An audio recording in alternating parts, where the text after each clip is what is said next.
Hi everybody, I'm Patty Cesarini and I am sitting down with Trey Townsend, Horizon League Player of the Year and MVP of the Horizon League tournament. Trey, this was a storybook ending for you, and how strong did you have to be physically and mentally to see that dream and see that passion all the way through up to that championship? I mean, it's been such a special year, and I'm just so happy for everyone on the team. And we knew if we took it one game at a time this year, we never got too far ahead, looked too far ahead, or got too high or too low. We were able to beat anyone, and we proved it throughout the regular season. So we just had to stick to our game plan and knew that the tournament time, tensions are going to be high, adrenaline's going to be spiked. But as long as we stayed even keel like we have throughout the whole season, we knew we were able to get it done, and we were able to get it done. Mm-hmm. And for you, how was it staying even keel? 4 years, you've been here, you've done that, you've been to the tournament, you've played.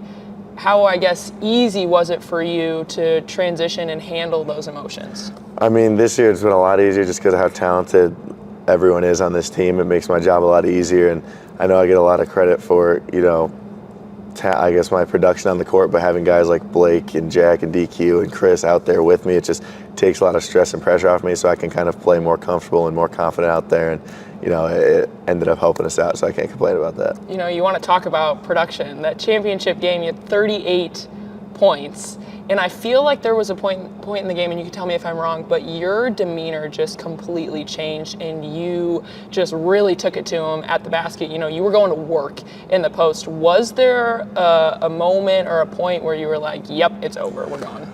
Yeah, so the first two games in the tournament, I had struggled from the field, but like I said earlier, Jack, Blake, and Chris, and those guys were all having their way offensively, so I wasn't too upset about that. And that night it just happened. My shots happened to be going in, and my teammates trusted me and kept giving me the ball at the right spots, and I was able to keep putting the ball in the basket. But as I said a couple of interviews before, having a guy like Chris down there with me, knowing if I do happen to miss that he'll get a rebound and dunk it makes me a lot more confident to shoot at the basket. So it was just a great night for sure. And at the end of the night, after it was all said and done, the trophies were given out, you were given your award, you shared a very emotional moment, with your dad. You ran to him, you gave him a hug.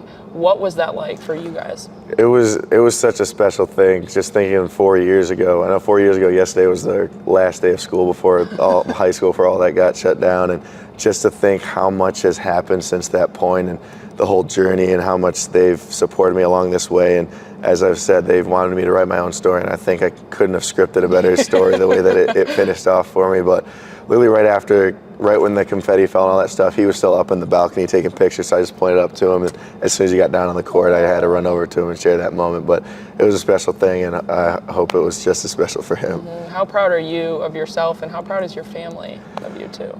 I mean, I'm super proud of myself, but I'm more proud of just this team. It's just such a crazy road that this team went on, and all the way back to Italy. All the ups and downs we've had, but we just stayed level-headed, even-keeled, and to do things that no team has done in Oakland has done in the Horizon League, and to do it twice, winning a regular season championship and the tournament championship, both outright. It's such a special thing, and my parents are just happy that I'm sort of writing my own story for myself. I'm not just the kid whose parents played at Oakland. And it's been 13 years since the Grizzlies have been to the NCAA tournament, and you're going. You guys are dancing. How are you feeling? It's crazy. The last time they were there, I was there at about 9 years old or so, watching the game from the stands. And at that point, I didn't think I would be playing in the tournament 13 years from that point. But it's a special thing. I can't wait, and I know we're going to give any team a handful, and we're going to look to win some games. We know we're capable of it, and we're excited to get there. So we'll find out who we play Sunday and get ready for that. It'll be a full circle moment once you make it there and you step on that court and you just start playing, you start balling out. Exactly. So, all right, well, congrats, Trey, and thank you. Yep, thanks, Patty.